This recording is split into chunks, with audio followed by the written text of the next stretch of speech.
प्रवचनों की परंपरा में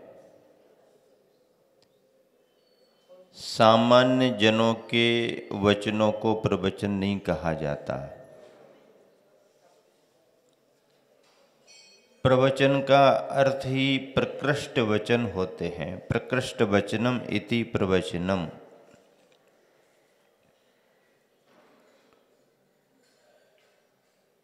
आचार्य पूज्यपाद स्वामी ने सर्वार्थ सिद्धि ग्रंथ में वक्ता की विशेषताओं को लेकर के प्रवचन के अधिकारियों की चर्चा की है। पूज्यपाद स्वामी लिखते हैं, त्रियो वक्तारः, वक्ता तीन ही हैं। वक्ता का अर्थ है प्रवचनकार। पहले प्रवचनकार के लिए सर्वज्ञ भगवान कहा, क्योंकि उपदेश तो मूलतः सर्वज्ञ भगवान का ही होता है। तीर्थंकरों की वाणी का प्रभाव होता है। तीर्थंकर भी तब तक उपदेश नहीं देते हैं जब तक कि उन्हें केवल ज्ञान की प्राप्ति नहीं हो जाती। जब तक घर में रहते हैं वचन व्यवहार होता ही है, हितमित और प्रिय वचन बोलते ही हैं। राजा बन जाते हैं, राजपाट स्वीकार कर लेते हैं तो भी वचन व्यवहार होता ही है। प्रजा को मार्गदर्शन देते ही हैं। लेकिन ये सभी वचन मार्गदर्शन और वचन व्यवहार तो है, पर प्रवचन नहीं है। प्रवचन की परिभाषा में प्रकृष्ट वचनः ये कहा गया, तो क्या उनके घर में रहते हुए प्रकृष्ट वचन नहीं होते? वचन तो श्रेष्ठ ही होते हैं, क्योंकि हित मित और प्रियपना जुड़ा रहता है। लेकिन उपदेश की जहाँ तक बात होती है तो गृहस्थ अवस्था में, असंयम अवस्था में उपदेश नहीं माना जाता है। उपदेश के अधिकारियों में सबसे प्रथम सर्वज्ञ भगवान को अर्थात तीर्थंकरों को प्रथम स्थान मिला है। वर्तमान में भी 24 तीर्थंकरों का स्मरण करते हुए ज्ञान की परंपरा में अंतिम शासन नायक वर्धमान स्वामी को ही साक्षात याद किया जाता है। वीर हिमाचल तय निकिसी इसलिए कहा जाता है। प्रथम सर्वज्ञ तीर्थंकर भगवान, दूसरे नंबर पर आराती आचार्य अर्थात गणधरादि, और तीसरे क्रम में उसी परंपरा को आगे बढ़ाते हुए परंपराचार्य। उस परंपरा आचार्य में आचार्य, उपाध्याय और मुनि तीनों सम्मिलित हो जाएंगे, पर प्रधानता आचार्य महाराज की रहती है। उसके पहले गणधरादिक आराती आचार्य और उसके पहले सर्वज्ञ भगवान तीर्थंकर। केवलियों से भी परंपरा मानी जाती है, पर तीर्थंकरों का विशेष प्रभाव होता है। तीर्थंकरों की दिव्य ध्वनि से ही परंपराएं विशेष आगे बढ़ती हैं। तो ऐसे प्रकृष्ट वचन जो अरहंत भगवान से प्रतिपादित हैं, ऐसे अरहंत भगवान जो वीतरागी हैं, सर्वज्ञ हैं और हितोपदेशी भी हैं। वीतराग, सर्वज्ञ, हितंकर, ये तीनों विशेषण भगवान के हैं। इनके बिना कोई भगवान बन ही नहीं सकता। वीतरागी, सर्वज्ञ और हितोपदेशी। मोक्ष मार्गस्य नेतारम हितोपदेशी। भेत्तारम कर्म भूभृताम वीतरागी। ज्ञातारम विश्व तत्वानाम सर्वज्ञ। बंदे तद्गुण लब्धे। ये बात की बात है। पर 3 चरण में अरहंत भगवान के विशेषण हैं। कैसे हैं वो भगवान? मोक्ष मार्ग के नेता हैं, कर्म रूपी पर्वतों के भेदने वाले हैं और समस्त विश्व तत्व के ज्ञाता हैं। मोक्ष मार्ग के नेता हैं का मतलब है हितोपदेशी हैं, मार्ग का उपदेश देते हैं, नीति निर्धारक हैं, नायक हैं।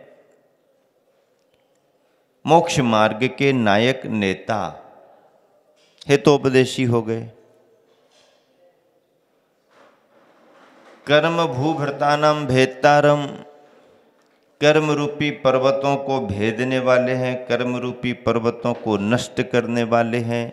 अर्थात कर्म पर्वतों को नष्ट करने का मतलब वीतरागता को प्राप्त कर लिया। ज्ञातारम विश्व तत्वानाम, और फिर समस्त तत्वों के ज्ञाता बने, क्योंकि उन्होंने कर्म रूपी पर्वतों का भेदन कर दिया। वीतरागता का आलंबन लेकर के ध्यान के बल पर शुद्धोपयोग के द्वारा घातीय कर्मों को नष्ट किया, सर्वज्ञपना, अरहंतपना प्राप्त किया और फिर उपदेश दे करके भव्य जीवों का कल्याण किया, मार्ग का, धर्म तीर्थ का प्रवर्तन किया। ये 3 विशेषताएं अरहंत सर्वज्ञ भगवान की मानी गई हैं और इसीलिए उपदेश के प्रमुख अधिकारी यही अरहंत सर्वज्ञ भगवान हैं। तीर्थंकर घर में रहते हुए हित मित प्रिय मार्गदर्शन देते हैं, पर वह धर्म का उपदेश नहीं माना जाता। मुनि दीक्षा लेने पर फिर अखंड मौन धारण कर लेते हैं, सो भी उपदेश का कोई काम नहीं। जब केवल ज्ञान होता है, समोसरण की रचना होती है, गणधर अपने पद पर आसीन होते हैं, फिर दिव्य ध्वनि कीर्ति उपदेश होता है, सो वो भी सर्वज्ञ भगवान का उपदेश है। वहीं से जिन वाणी प्रारंभ होती है और उसी जिन वाणी से जिन शासन आगे बढ़ता है।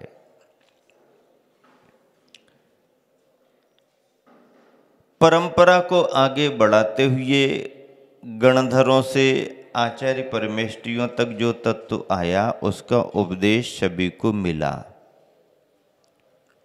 और उसी क्रम में आचार्य उपाध्याय और साधु परमेष्ठी यानी तीनों जो गुरु की श्रेणी में आते हैं, उनके वचनों को भी प्रवचन कह दिया जाता है। क्योंकि वैसे तो दीक्षा दाता आचार्य परमेष्ठी ही गुरु होते हैं, पर पंच परमेष्ठियों में तीनों पदों के लिए गुरु नाम से संबोधित किया जाता है।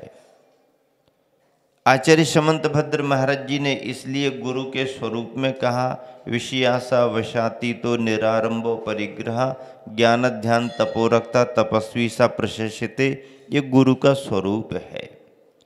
दीक्षा दाता गुरु अलग हैं और श्रद्धालुओं के लिए, जन सामान्य के लिए गुरु अलग हैं। आचार्य उपाध्याय और साधु तीनों गुरु की श्रेणी में ही आते हैं। इनके द्वारा जो भी मार्गदर्शन मिलता है अथवा इनका जो भी उपदेश होता है वह प्रवचन माना जाता है। ऐसे प्रवचनों के संदर्भ में अब यदि शिक्षा और दीक्षा के दाता गुरु आचार्य परमेष्टि के समक्ष ही किसी शिष्य को बोलने के लिए अवसर मिले या आज्ञा प्रदान की गई हो तो वह शिष्य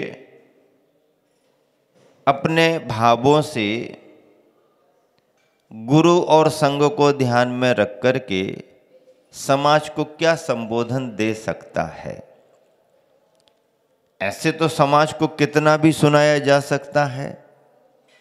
समाज को सुनाने का क्रम भी अलग होता है, पर यदि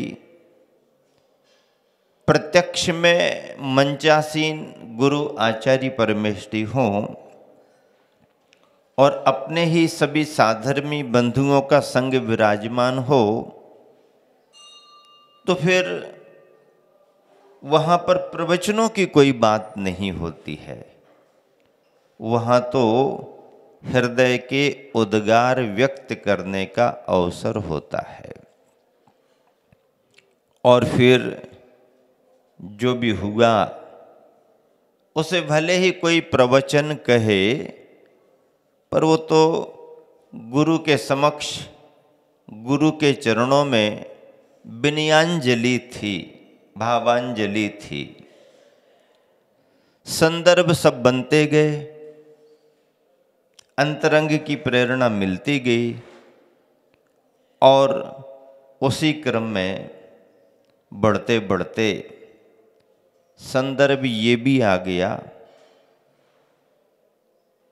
कि बचपन में यदि कहीं से एक मोर का पंख मिल जाए तो उसका महत्व कितना माना गया। खास करके विद्यार्थियों के लिए उसका और ज़्यादा महत्व है। अब तो पंख भी खूब मिलने लगे, तो पंखों का महत्व फिर भी थोड़ा सामान्य हो गया। लेकिन जिस समय मोर के पंख नहीं मिलते थे, जिस प्रदेश में मयूर बहुत हों, उड़ते चलते फिरते घूमते दिखें तो भी कोई बात नहीं, जिन प्रदेशों में मयूर ही कम हो, देखने को ना मिलें, कभी कभार आ जाएं, तो कहीं से भी मोर का पंख मिले तो उस पंख में आकर्षण भी है, पंख का महत्व भी है। वैसे तो अनेक पक्षियों के पंख होते हैं, लेकिन अनेक पक्षियों के पंखों में भी मयूर के पंखों का अपना महत्व है। क्यों है? क्योंकि उस पंख की अनेक विशेषताएं हैं। अनेक विशेषताओं में क्या है? सबसे पहली विशेषता तो ये है कि मयूर समय पाकर के स्वयं अपने पंखों को छोड़ देता है। ऐसा कोई भी पक्षी नहीं है जिस पक्षी के क्रम में पंखों का उगना, आना और समय पाकर के पंखों को त्याग कर देना, छोड़ देने का क्रम हो। किसी भी पक्षी पर विचार करो, कोई पक्षी अपने आए हुए पंखों को छोड़ता नहीं।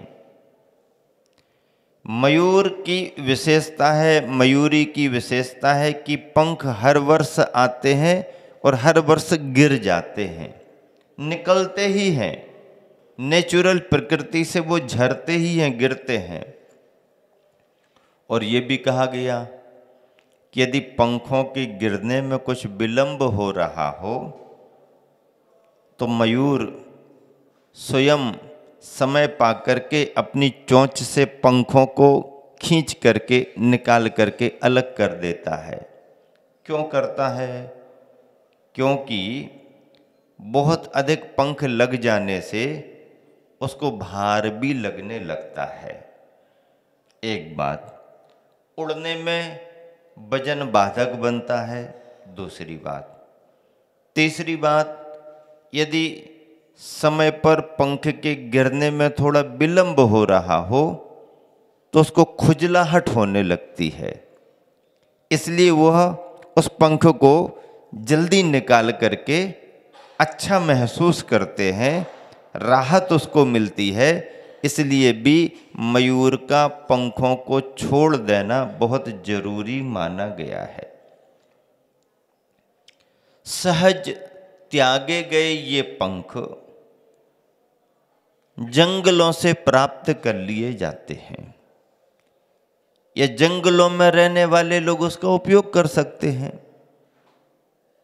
तो जो मुनि ग्राम नगरों में नहीं आना चाहते हैं और यदि उन्हें पंखों की जरूरत पड़ती है तो वहीं के वहीं उनका उपयोग होता है। जो मुनिजन ग्राम नगरों में आना जाना करते हैं उन मुनिजनों के लिए श्रद्धालुओं के द्वारा पंख उपलब्ध करा दिए जाते हैं। ये तो रही नेचुरल व्यवस्था। इसी पंख को चुनने में आचार्यों की दूरदर्शिता क्या रही? पहली बात तो इस पंख में किसी जीव के लिए कोई बाधा नहीं।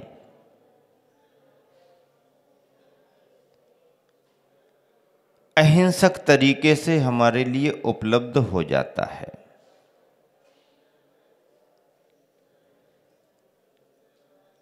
और ऐसा पंख जब उसकी सूक्ष्मताओं पर विचार करते हैं तो 5-5 गुण आचार्यों ने मयूर के पंखों के बतलाए। पहला है, पंख में धूल वगैरह नहीं लगती, आकर के बैठ जाए तो बैठ सकती है पर जरा में वो धूल निकल जाती है, चिपकती नहीं है। एक बात, पानी यदि लग जाए तो पंख गीला हो जाएगा, पर गीला ऊपर ऊपर ही होगा, अंतरंग तक पानी उसमें अपना असर नहीं डाल पाता। हवा लगते ही पंख ज्यों का त्यों ठीक हो जाता।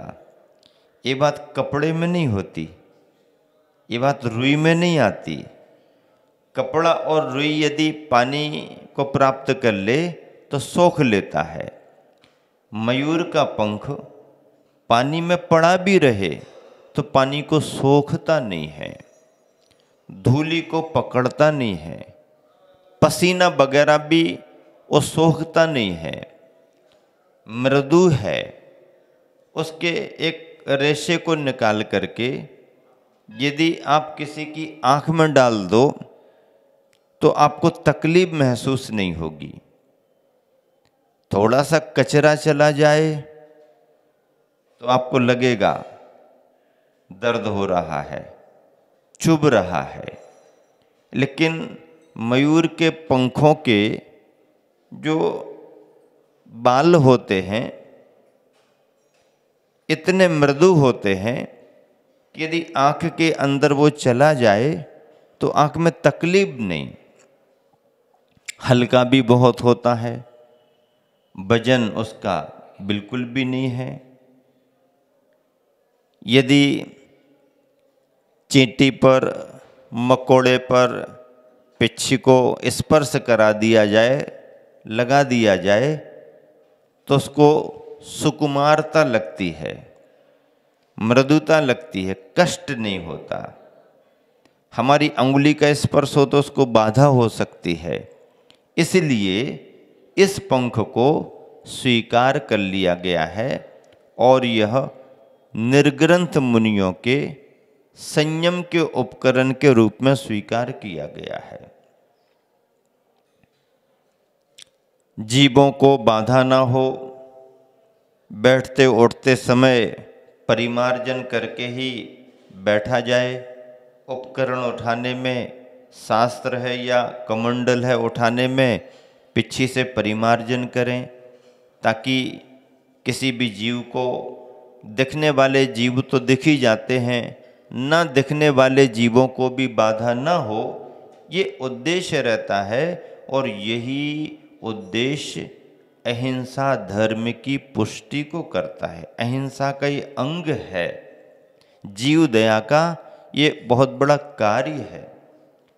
ऐसे मयूर के पंखों की पिच्छियाँ, पिच्छी तो वर्तमान में एक स्वरूप बन गई है, अन्यथा पंखों को जितनी आवश्यकता है उतना लेकर के सुरक्षा की दृष्टि से उसे बांध लो, बस यही पिच्छिका है।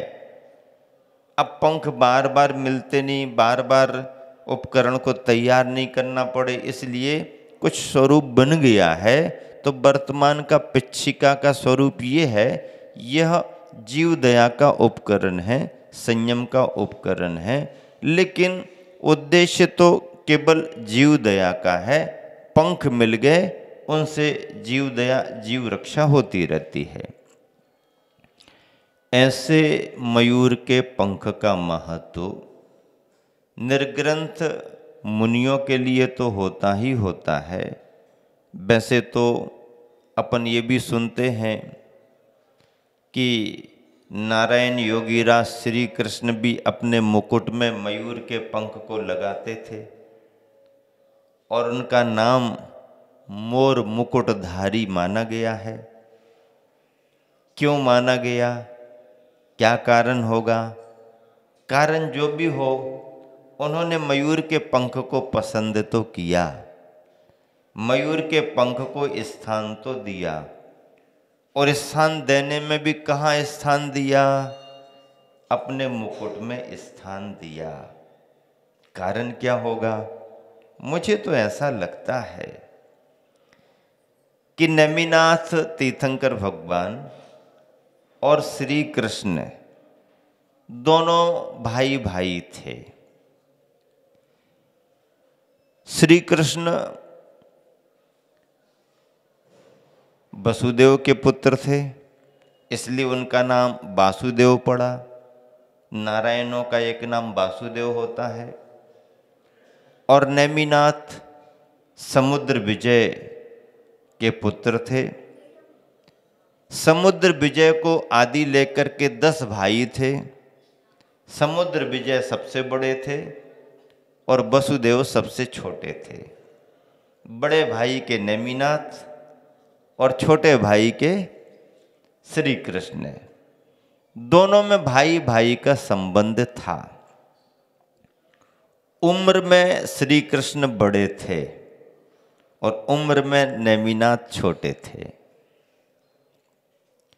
नेमिनाथ जब बड़े हुए, तीर्थंकर प्रकृति लेकर के आए थे, दीक्षा का नियोग था, उन्होंने निर्ग्रंथ मुनि दीक्षा धारण की, तप के मार्ग को स्वीकार किया, मोक्ष मार्ग पर आगे बढ़े, धर्म के मार्ग पर आगे बढ़े। ये तो सभी को ज्ञात था ही। और यह सब देख करके कि तीर्थंकर इस मार्ग पर बढ़े हैं, निर्ग्रंथों का ये मोक्ष मार्ग है, और केवल ज्ञान प्राप्त करके समोसरण की रचना हुई, दिव्य ध्वनि खिरने लगी, सभी को धर्म का रास्ता, धर्म का उपदेश मिलने लगा। बलदेव और श्री कृष्ण, बलराम और श्री कृष्ण भी इन सभी संदर्भों को जान रहे थे। सारे प्रजाजन, उस समय के श्रद्धालुजन, कुल कुटुंब से सभी जन समूह शरण में जाते आते ही होंगे, धर्म लाभ लेते होंगे। और जब नेमिनाथ की परंपरा आगे बढ़ी तो मुनिगण भी बने। मुनियों के हाथ में पिच्छिकाएं भी रहीं, और जब ये भव्यतम पिच्छिकाएं देखते होंगे सभी जन, तो उनके मन में आदर भाव भी आता होगा। और मैं समझता हूँ शायद यही कारण रहा हो कि नेमिनाथ भगवान की इतनी दिव्यता और भव्यता देखकर, उनके मोक्ष मार्ग में लगने वाले मुनियों को देखकर और उनके हाथों में रहने वाले मयूर पंख की पिच्छियों को देखकर स्वयं श्री कृष्ण के मन में भाव आता होगा।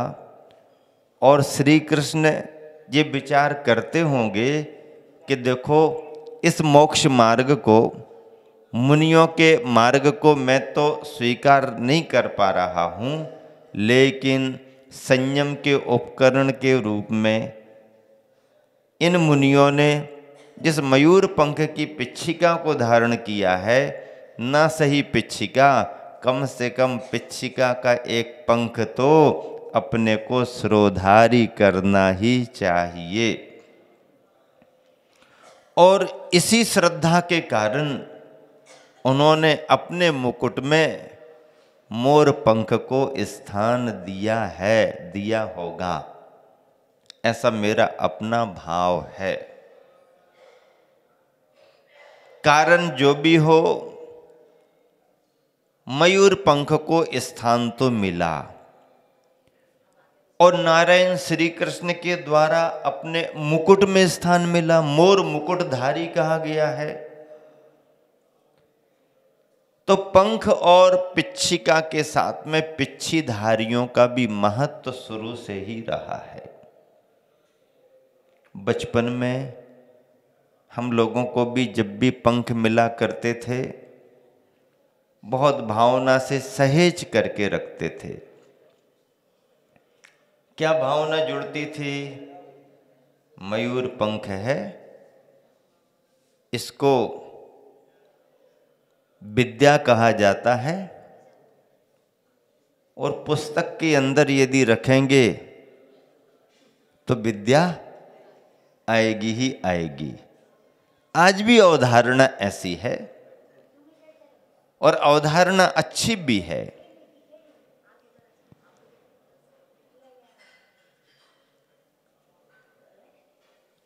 विद्या आराधना के लिए मयूर के पंख में भावना जुड़ना एक विद्यार्थी के जीवन में शुभ संकेत ही माना जाता है। जब कभी भी संघों में पिच्छियों का वातावरण बनता है, पिच्छियाँ बन रही हैं या पिच्छियाँ बनी हुई आ रही हैं या पुरानी पिच्छियाँ अब जाने वाली हैं, तो लाइन लगती कि नहीं लगती? हमको देने को मिल जाए, हमको लेने को मिल जाए,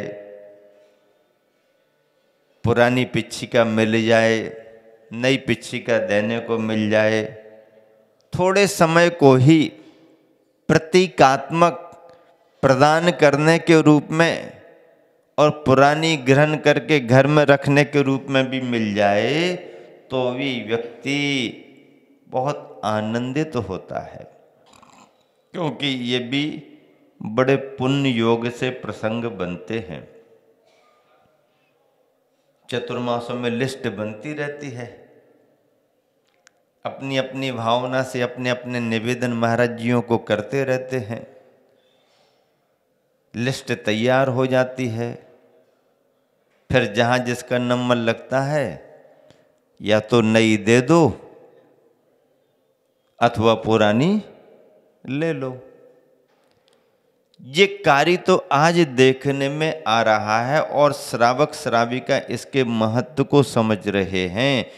संघ में, इस सिस्टम में चलन ये है कि बाकी सारे कार्यों में आप अर्थ को महत्व देकर करके पात्र चयन में बोलियां आदि करो, चलेगा, लेकिन संयम के उपकरण पिच्छी परिवर्तन में देने लेने में आर्थिक दृष्टि से बोली का कोई काम नहीं। गुरुवर ने इस व्यवस्था को बहुत अच्छे तरीके से सुनिश्चित कर दिया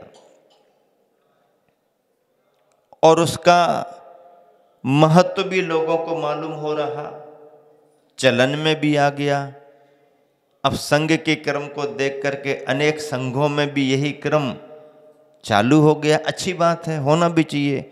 आचार्य श्री का कहना है कि संयम के उपकरण में आर्थिक दृष्टि से कोई विचार नहीं किया जाए, बल्कि नियम संयम धारण करने में जो व्यक्ति जितनी भावना को आगे बढ़ाए उसको उतना महत्व मिल जाना चाहिए। संयम का उपकरण है तो संयम की बात उसकी भूमिका के अनुसार जो भी यथायोग्य नियम ले सकता है उसे नियम दे करके ये कार्य किया जाए। बहुत अच्छा, और ये चलन भी बहुत अच्छा है। ऐसे संदर्भों को समझते हुए, हालांकि आज इस दृष्टि से भी इन पंखों पर विचार करना पड़ता है कि मयूर सहज पंखों को छोड़ता है, सहज प्राप्त पंखों का उपयोग ही मुनिजन करते हैं, लेकिन मनुष्य की प्रकृति कभी कभी बहुत लोभ को लेकर के भी हो जाती है, विवेक खो देता है। अहिंसा के इन उपकरणों में भी हिंसा जोड़ देता है और आजकल धोखा भी होने लगे हैं। स्वार्थी लोग, धंधा करने वाले लोग, चोरी छिपे, सरकार की नज़रों से बच कर के और कभी कभी मयूरों को पकड़ लेते हैं, उन्हें मार भी देते हैं, उनके पंख निकाल लेते हैं और फिर धंधा पानी करते हैं। क्योंकि सामान्य जन भी इन पंखों का उपयोग अलग अलग रूपों में करते हैं। कोई साज सज्जा में करते हैं, कोई किसी रूप में करते हैं, दूर दराज तक ये पंख जाने लगे हैं। तो इस तरह से जो सुनने में आता है या जो चर्चाएं हैं उनमें मयूरों को बाधा भी होने लगी है। लेकिन सारे मयूरों को ऐसी ही बाधा होती, ऐसा नहीं है। मयूर अपनी प्रकृति से छोड़ते हैं और ऐसे सहज त्यागे हुए छोड़े हुए पंख यदि मिलते हैं तो उनका उपयोग करने में कोई सैद्धांतिक बाधा नहीं है, सैद्धांतिक बाधा नहीं है, पर जानकारी रख करके ही ये काम करना आवश्यक है। सावधानी तो रखना बहुत जरूरी है और इस सावधानी के तहत यदि कार्य किया जाता है तो सिद्धांत से कोई विरोध नहीं।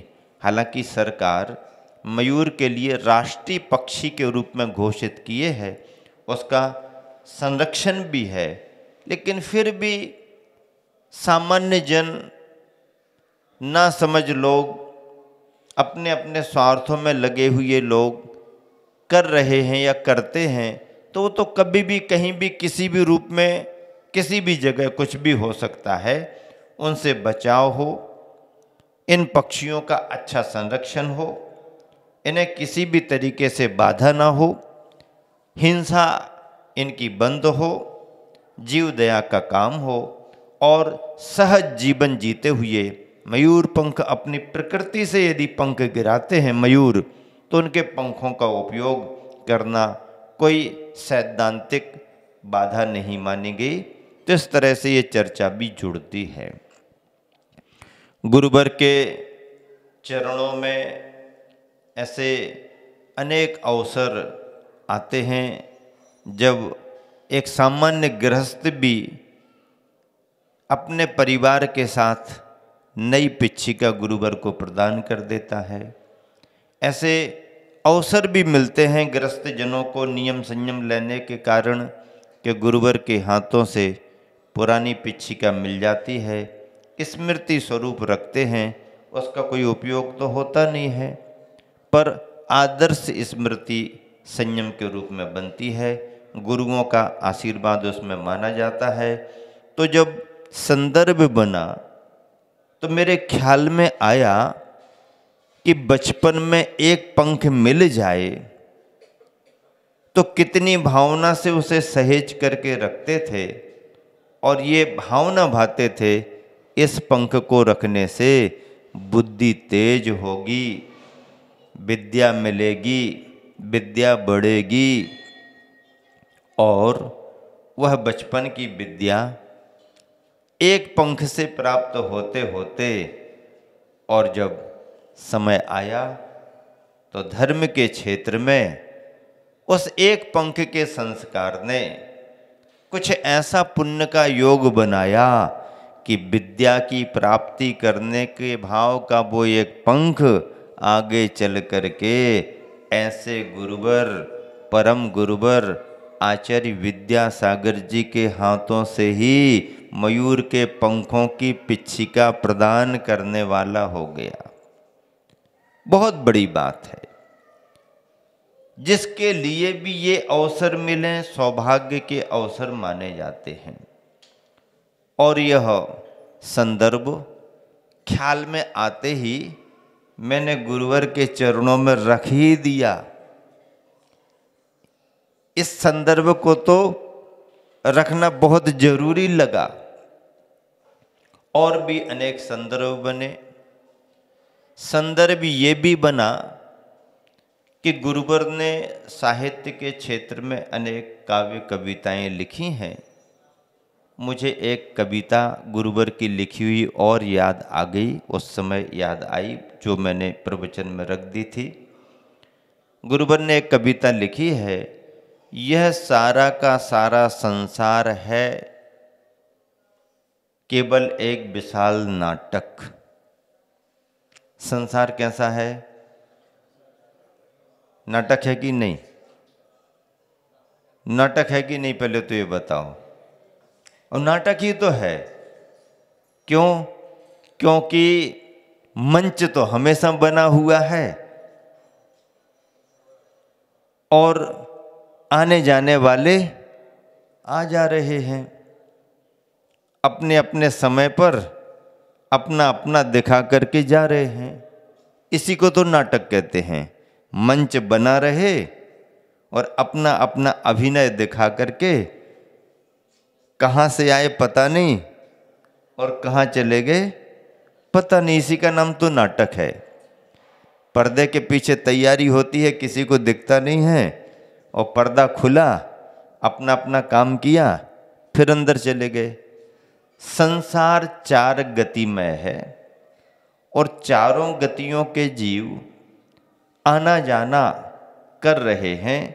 जो जितनी उम्र लेकर के जिस गति में पहुंचता है, उस गति में उतने समय तक उसका नाटक रहता है। देखने वाले देखते हैं और करने वाला करके चला जाता है। नाटक इसी का नाम तो नाटक है ना। इसका नाम है नाटक। शास्त्रों में भी यही लिखा है।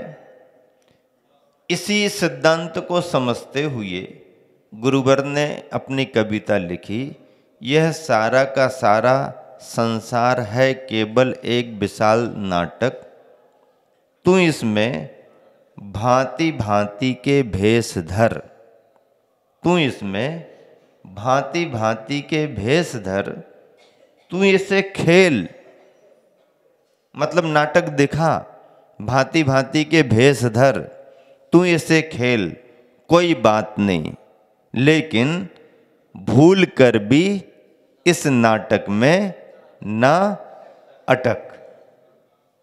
भूल कर भी इस नाटक में ना अटक। नाटक तो करो लेकिन नाटक में अटको मत। नाटक करने वाले कई बार नाटक करते करते स्वयं अटक जाते हैं। अटकना नहीं, क्योंकि अटकना हुआ नहीं कि भटकना शुरू हो गया।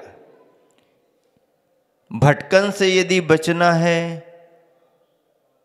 तो अटकन से भी बचना पड़ेगा। नाटक है, नहीं नहीं हम नहीं आना चाहते मंच पर, तुम्हारे मन से थोड़ी चलेगा। कर्म बंधेगा, गति मिलेगी, पर्याय मिलेगी, आना ही पड़ेगा। आयु जितनी है रहना ही पड़ेगा, वहाँ के कार्य करना ही पड़ेंगे। इसी का नाम तो है नाटक। आचार्य श्री ने जो कविता लिखी थी मुझे ख्याल में आ गई और मैंने विचार किया कि ये पंक्तियाँ भी आचार्य श्री सभी को बतला रहे हैं। यहाँ रखना जरूरी है कि यह सारा का सारा संसार है केवल एक विशाल नाटक। तू इसमें भांति भांति के भेष धर, तू इसे खेल, कोई बात नहीं, पर ध्यान रख इस नाटक में तू भूल कर भी ना अटक। इतनी कविता तो आचार्य श्री ने लिखी। इसके आगे जो बोला गया वो मैंने जोड़ करके बोला। क्या जोड़ करके बोला? ये कविता किसने लिखी? किसी को मालूम होगा, किसी को मालूम नहीं होगा। सभी को सब मालूम थोड़ी होता कि आचार्य श्री ने कितना कितना कहाँ लिखा। किसने लिखी? संत ने लिखी। कौन से संत ने लिखी? अब क्या पता। कहाँ के संत ने लिखी? क्या पता।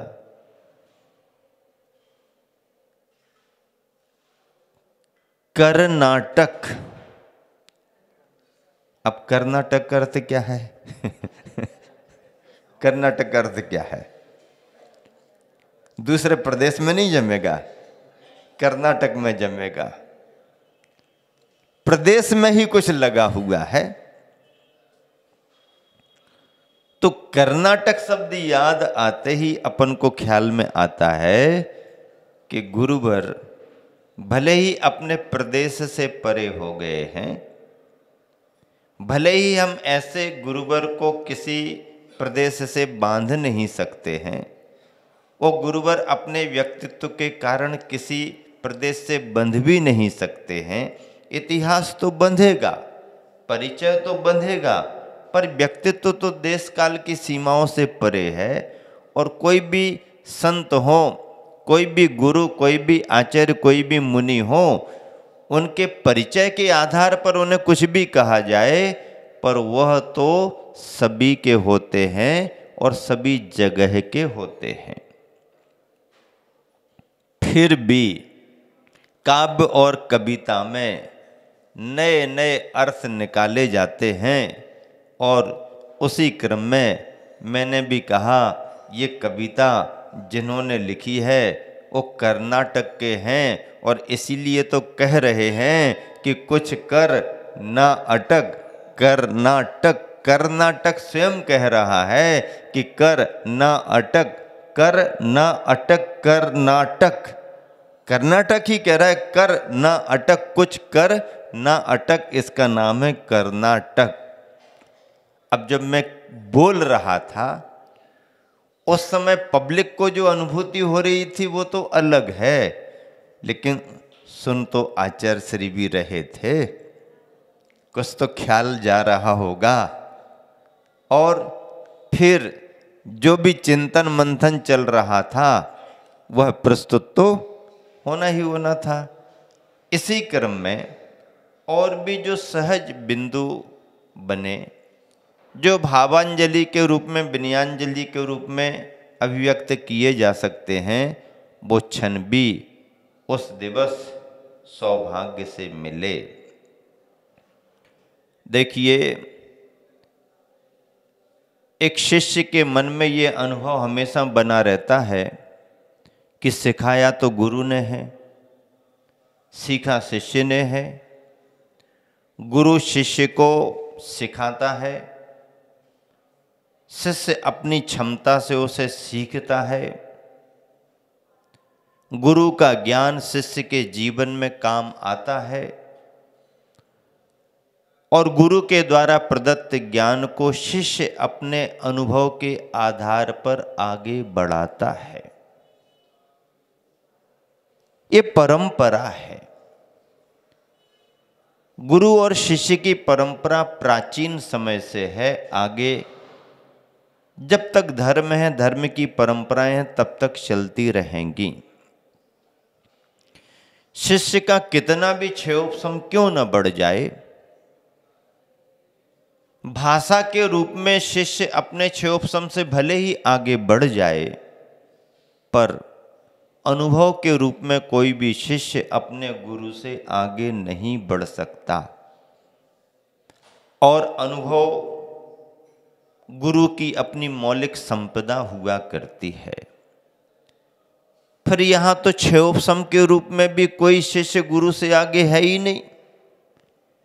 गुरु का जितना ज्ञान, जितना क्षयोपशम है, आज पूरे संघ में किसी का नहीं है। बाकी शिष्य तो सब पेन कॉपी डायरियों में नोट करते रहते हैं और फिर भी भूल जाते हैं। और आचार्य श्री के पास में नोट्स की कोई डायरी नहीं है।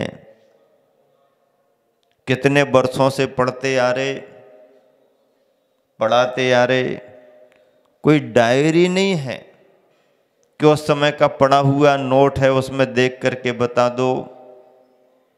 पढ़ते पढ़ते आचार्य श्री की स्मृति में सारे विषय हैं।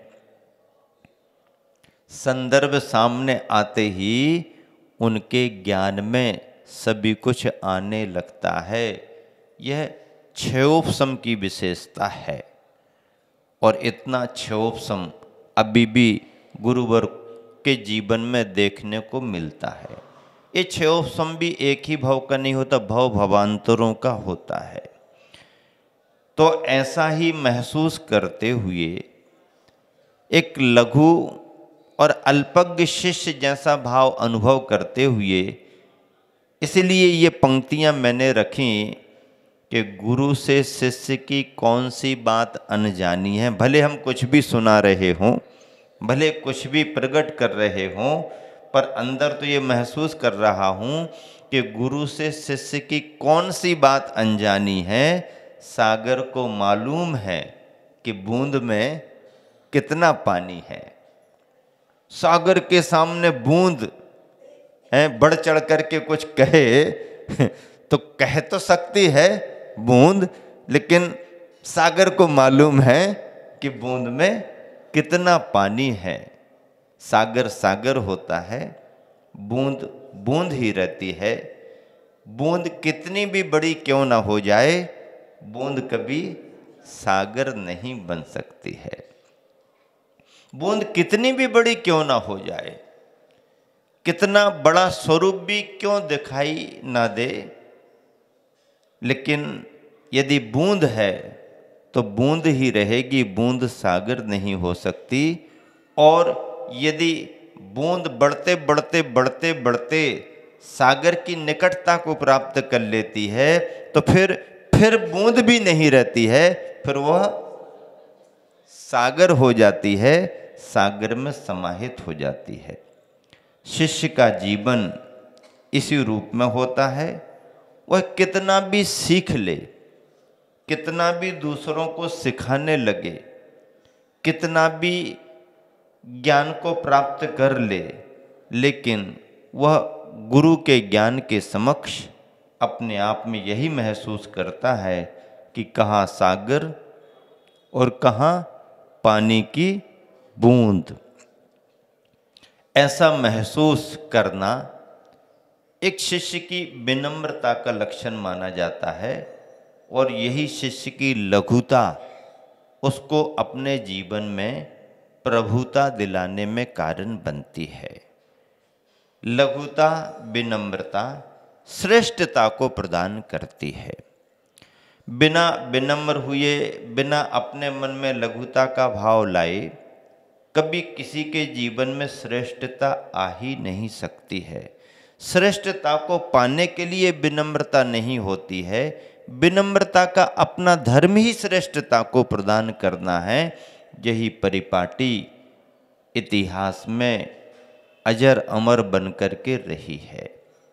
गुरुवर आचार्य श्री के जीवन को देखें तो उन्होंने अपने गुरुवर के प्रति जो कार्य किया है, विनम्रता और लघुता का अनुभव करते हुए जो कार्य किया है, वह आज अद्भुत है, आदर्श है। हम लोग तो इतना सोच करके भी नहीं कर सकते हैं जितना कि हमारे गुरुवर ने अपने गुरुवर के प्रति किया है। आचार्य प्रवर ज्ञान सागर जी महाराज जी की सेवा, उनकी बैयावृत्ति और उस सेवा और बैयावृत्ति से प्राप्त उनकी कृपा और आशीर्वाद आज गुरुवर के जीवन में लाख गुना करोड़ गुना होकर के निरंतर फल रहा है। और जब भी कोई विशेष संदर्भ आता है, स्वयं गुरुवर आचार्य श्री इस भाव को प्रकट करते हैं कि यह सब मैं नहीं कर रहा हूँ, यह सब तो मेरे गुरुवर की कृपा का फल है। संग में जितने समय तक भी मैं रहा, अनेकों बार विशेष संदर्भों में आचार्य श्री यही प्रकट करते अपने प्रवचनों में कि यह सब जो कुछ भी हो रहा है, ये मेरे गुरुवर की कृपा का फल है। और वह यह भी व्यक्त करते कि मैं सोच भी नहीं सकता, कल्पना भी नहीं कर सकता कि इतना सारा कुछ हो सकता था, हो सकता है, पर जो भी हो रहा है वह गुरु की कृपा का ही फल है।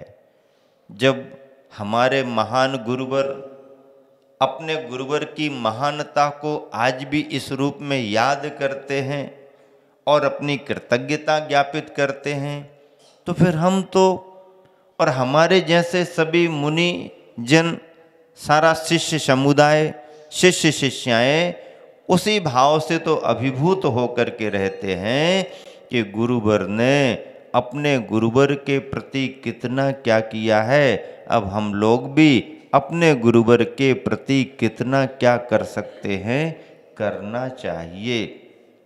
और गुरुवर भी जब कभी भी अवसर आता है तो यही कहते हैं कि मैं तो अपने कर्तव्य को कर रहा हूँ, कर्तव्य के अनुसार ही आप सभी को मार्गदर्शन देता हूँ, निर्देश देता हूँ, उन्हें पालन करना तुम्हारा कर्तव्य है। और इसीलिए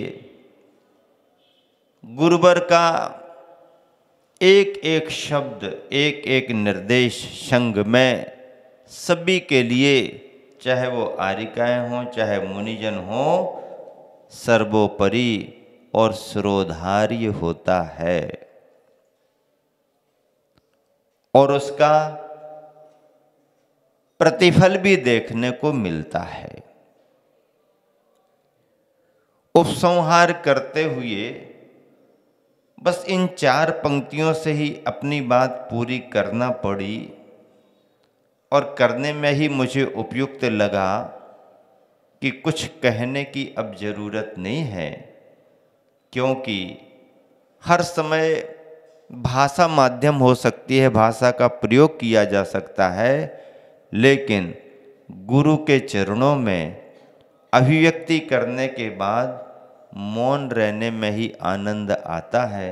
सो 4 पंक्तियों से उपसंहार किया था। हालांकि गुरु के समक्ष बोलना भी एक परीक्षा होती है, और परीक्षा में पास होने का कुछ आनंद भी अलग होता है। परीक्षा देने वाला परीक्षा देने को तैयार भी होता है, और परीक्षा का रिजल्ट यदि उसके अनुकूल मिले, निकले, तो उसके आनंद की अनुभूति भी अलग होती है। और गुरु चरणों में जो भी व्यक्त किया जाता है वो उसके अपने अनुभव का आधार बनता है। कई बार भाषा गौण हो जाती है, शब्द संयोजन ना भी हो तो उसका कोई महत्व नहीं है, भाषा की एक सीमा होती है। भाषा एक समय तक ही काम आती है और फिर भाषा छूट जाती है। भाव ही प्रेरित करते हैं और भाव ही अपनी जो अभिव्यक्ति कराते हैं उसका महत्व भी होता है। और ऐसे भावों की अभिव्यक्ति में भाषा का कोई महत्व नहीं है। फिर भी यदि भावों की अभिव्यक्ति करने में भाषा माध्यम बने, भाषा की प्रांजलता हो, भाषा का परिमार्जन हो, तो भावों में और निखार आ जाता है, क्योंकि भाषा सहयोगी साधन तो मानी ही गई है। और इतना सब कुछ अभिव्यक्त करते हुए गुरु की कृपा और गुरु का आशीर्वाद पाने का ही भाव रहता है। लंबे समय तक संघ में न रहने के कारण, अनेक संगस्थ साधुजनों का परिचय न होने के कारण, समाचारों के आने जाने में क्वचित कदाचित कभी कोई भाषा का स्खलन हो जाता हो या भावों की अभिव्यक्ति बराबर सभी के पास न पहुंच पाती हो, तो क्षमा याचना भी एक बहुत बड़ा आत्मधर्म माना गया है और उस क्षमा याचना को प्रकट भी करना पड़ता है।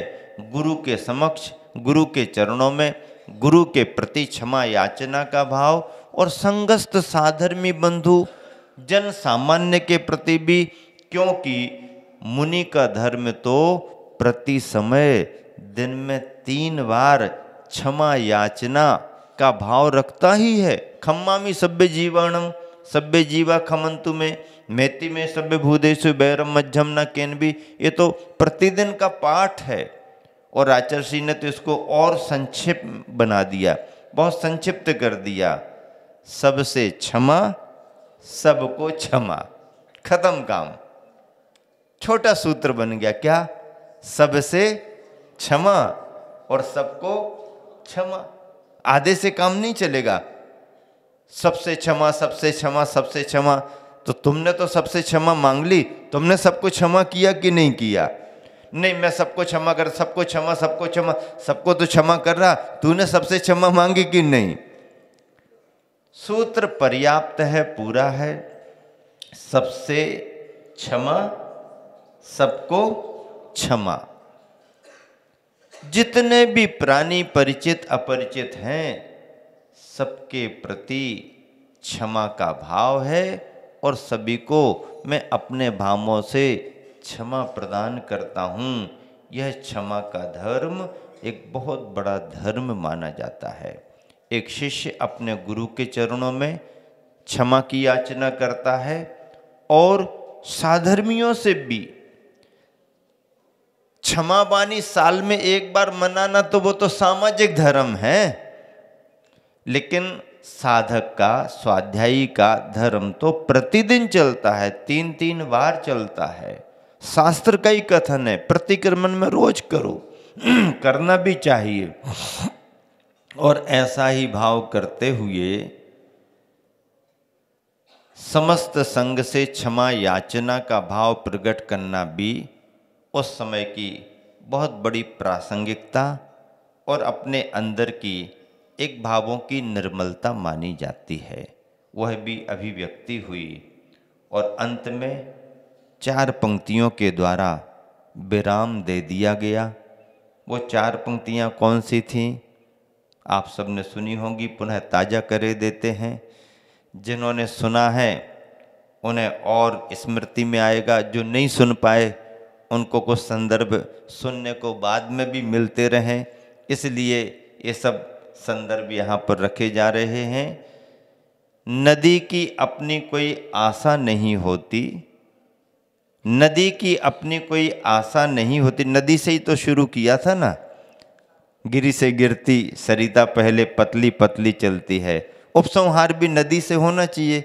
तो नदी की अपनी कोई आशा नहीं होती, लहर को कभी दिलासा नहीं होती, चुपके से आके समुंदर में समा जाना, क्योंकि समर्पण की कोई भाषा नहीं होती, समर्पण की कोई भाषा नहीं होती। समर्पण जहाँ पर है वहाँ पर भाषा नहीं, वहाँ पर तर्क वितर्क नहीं। जहाँ पर तर्क वितर्क है वहाँ पर समर्पण में कुछ कमी मानी जाती है। समर्पण तो वो माना जाता है जहाँ पर तर्क वितर्क नहीं है, जहाँ पर भाषा को स्थान नहीं है, जहाँ पर कोई आग्रह नहीं है। बस आपका आदेश क्या है, आपकी आज्ञा क्या है, और जो भी आदेश मिला, आशीर्वाद मिला, उसे शिरोधार्य करना ही शिष्य का सच्चा समर्पण माना जाता है। और इसी समर्पण की अभिव्यक्ति को गुरु महसूस करता है, इसी की अपेक्षा करता है और इसी पर नज़र रखता है। कह करके समर्पण की अभिव्यक्ति नहीं होती है, करके समर्पण की अभिव्यक्ति होती है। और कहने में भाषा आती है, करने में भाषा गौण हो जाती है, भावों की प्रधानता होती है। जैसा एक बेटा अपने पिता के प्रति, अपने माँ के प्रति समर्पित होता है, ऐसा ही एक शिष्य अपने गुरु के प्रति समर्पित होता है। समय आपका हो गया है, इसी शुभ भावना से विराम देता हूँ। महावीर भगवान की। फूलों से मुस्कान है, मुख तेज सूर्य जैसा, शब्दों में कैसे होगा वर्णन, समता सागर जी मुनिराज का।